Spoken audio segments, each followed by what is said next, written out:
प्रेम रे पाइबा कम हराइबा अधिक प्रेम रे स्वीकृति कम संघर्ष अधिक जे सफल हेले सी प्रेम को जीति गले।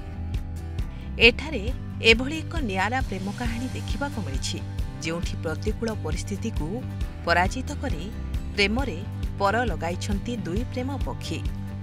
निज विषय में आसीचु आज्ञा आज को मन थिले एठी बाहर समस्त बापा दादा बड़ बापा भाई भाई सब समस्त सामिल थे पुलिस आज्ञा थे आज्ञा केमती भल पाएटा केमती भल पाए स्कूल रे आज्ञा नहीं तळ ऊपर ब्याच परस्पर को देइछंती बरणमाला उभय उभयं को सारा जीवन साथी हेबार पण करी विवाह बंधन रे बांधी होछंती दुई प्रेमी जुगल। एभली किछि दृश्य देखिबाकु मिलिछि कटक जिला सालेपुर ब्लॉक पागा पुलिस फांडी परिसर रे। पागा त्रिलोचनपुर अंचलर उदयनाथ भोईंक झियो नमिता भोई और महजनपुर अंचलर श्रीधर भोईंक पुओ सुमन भोई उभय दीर्घ 3 वर्षर ऊर्ध्व हेब परस्पर को भल पाउथिले, मात्र परिवार सदस्यंक भयरे कहि न पारी घरु लुचि पलाइथिले। एनै पागाफांडी रे अभियोग होइथिला, मात्र किछि उत्साही युवक उभय सरपंच और परिवार सदस्य मानक सहयोग एवं पुलिस उपस्थिति रे एही दुई प्रेमी को प्रेम स्वीकृति मिलिछि। पुलिस थाना रे होइछि बाहाघर। भल लागछ को माने थिले आज बाहर उपस्थित समस्त थिले। अच्छा आज भल पाएर संपूर्ण मिललाई बोल लागुची। हां आज्ञा जोर हां पाई या कौन करिए पुटा तो जा भल मत बहुत हम नहीं आइलु भल कलु बहुत आइचा मो घर को ना मो बो भल पुई भल। अभी बाहर को मन स्वीकृति देले समेत हम गाम पड़िसा सब नगई सरपंच नगई म तिलोचनपुर महाजनपुर सरपंच सब अछंती उपस्थिति रे तापरे पुलिस हम फांडी रे हमर जिनसटा केमती लागुची भल लाग खुशी लागे कोन करिया चालीछि आदर्श विवाह। पागा फांडी परिसर उत्सव मुखर।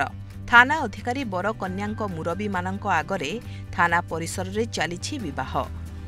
समाज को डरी किछि भूल काम करिबा पूर्वरु आमे विवाह करिछु, सेथिपई समस्तंक पाखरे आमे कृतज्ञ बोली बर कन्या स्वीकार करिसंती।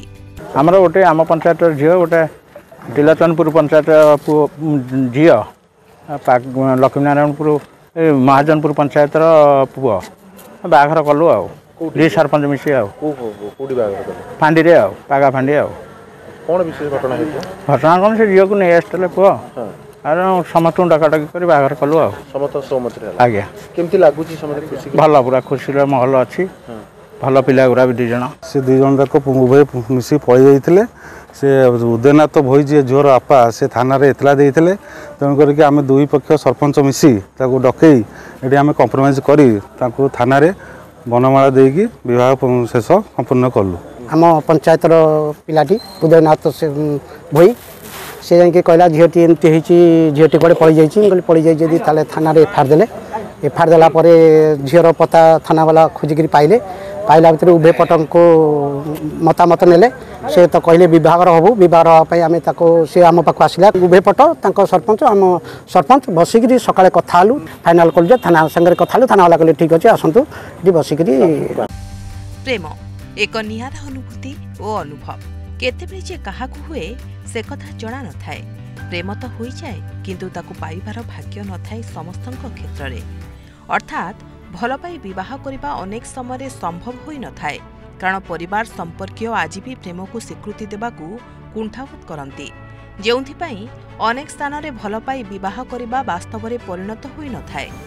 सेथिपाई भूल बाट आपणई थांती प्रेमिक प्रेमिका, किंतु समाज रे एभली भूल पंथा को किभली अवलंबन न करिवे सेथिपाई किछि उत्साही युवक और मुरबी मानक द्वारा एक सफल आदर्श विवाह थाना रे अनुष्ठित होईछि। एहा एही वार्ता देछि जे प्रथमे घर लोकंक सह निज मन कथा शेयर करंतु, भयरे एणुतेणु किछि पदक्षेप नियंतु नाही। सालेपुर प्रदीप परिजांक रिपोर्ट प्रमय न्यूज 7 डिजिटल।